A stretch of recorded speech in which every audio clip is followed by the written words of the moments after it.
Siapa tak tahu Alas Saradan, tak hanya panjang dan luas, hutan ini dikenal angker atau wingit oleh masyarakat sekitar.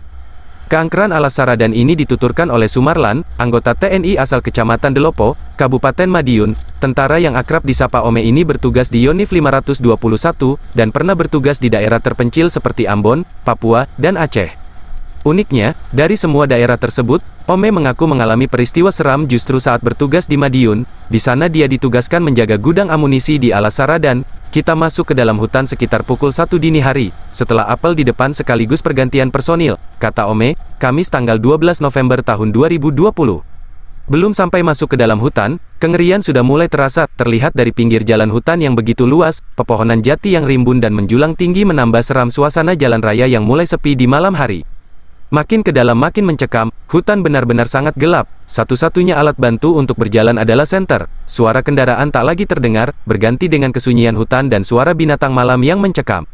Ome tak sendirian, dia bertugas bersama rekannya, namun mereka berpisah untuk menempati pos masing-masing, hingga tersisa 2 personil saja menuju pos terakhir. Saya ke bagian pos terakhir bersama teman saya, kata Ome. Ome mengatakan, keanehan terasa saat menuju pos terakhir tempatnya berjaga. Jika jarak antar pos sebelumnya terasa sangat dekat, tidak dengan pos terakhir, pos itu tak kunjung terlihat meski sudah berjalan sangat jauh.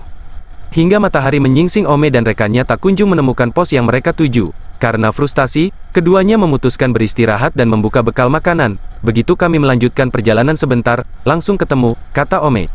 Keanehan itu mengawali hari-hari penuh misteri di Alas Saradan berikutnya. Malam-malam mereka di hutan diwarnai suara binatang liar, tangisan perempuan, suara tertawa, dan suara minta tolong. Tentu saja suara-suara tersebut bukan dari manusia, melainkan penghuni hutan dari jenis lain.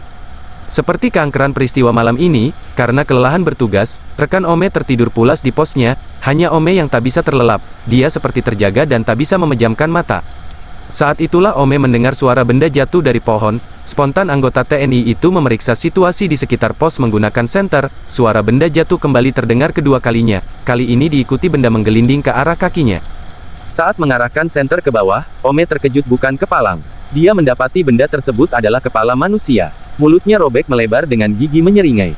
Saat itu juga Ome lari tunggang langgang ke dalam pos. Seumur-umur, Ome mengaku pertama kalinya melihat penampakan hantu dengan sangat jelas. Setelah peristiwa itu, Ome mengaku sangat trauma. Dia berusaha terjaga siang hari agar bisa tertidur malam hari. Celakanya, meski berusaha menghindari bertemu makhluk halus, Ome justru kembali mengalami peristiwa kedua yang tak kalah seram.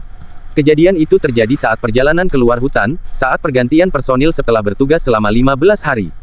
Saat berjalan, Ome berkata kepada temannya tentang ketakutannya jika tersesat seperti waktu pertama masuk. Saat itu temannya dengan lantang mengatakan tidak takut, hingga keduanya benar-benar tersesat untuk kedua kali. Perjalanan mereka menuju luar hutan justru berputar-putar di tempat yang sama. Merasa ada yang tidak beres, Ome berjalan sambil berdoa. Sampai akhirnya berdua bertemu seorang nenek memakai pakaian kebaya. Nenek itu menanyakan tujuan mereka dan menunjukkan jalan keluar. Dalane konole, kowe kesasar iki duduk dalane menungso, jalan keluarnya di sana nak, kalian tersesat, ini bukan jalan untuk manusia, kata nenek itu.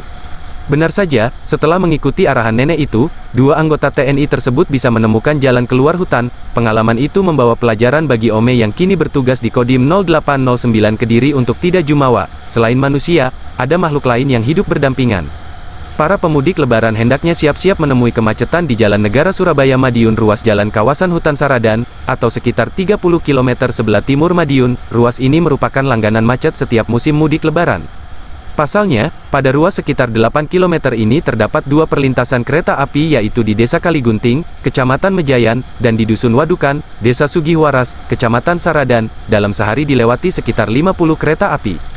Sebenarnya sudah ada 2 jalur jalan, tetapi karena pada akhirnya bertemu lagi di jalur utama masuk kawasan Saradan, maka penumpukan kendaraan tidak bisa dihindari lagi. Polisi sudah menyiapkan jalur alternatif jika terjadi kemacetan. Untuk arus kendaraan dari arah Surabaya ke Madiun disiapkan jalur alternatif di pertigaan Jalan Desa Kaligunting, Kecamatan Mejayan. Sedangkan untuk kendaraan dari Madiun ke Surabaya dapat memutar melalui pertigaan Pasar Caruban Jalan Ahmad Yani hingga melewati Desa Sidorejo, Kecamatan Saradan.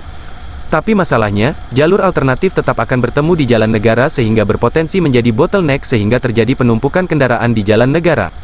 Potensi kemacetan juga diperkuat dengan kondisi jalur yang naik turun dan sedikit berbelak belok itu. Menurut pengamatan Kompas, Jumat tanggal 26 Agustus tahun 2011, juga terdapat marka lurus yang cukup panjang sehingga kendaraan tidak bisa mendului. Pengguna jalan jangan sampai coba-coba memakan marka jalan karena polisi di daerah ini sangat intensif memantau. Sedikitnya pada 2 lebaran terakhir terjadi kemacetan dari kedua arah sampai sekitar 18 km, yang dari arah barat sampai ke Pasar Caruban, sedang dari arah timur sampai wilayah Bagor.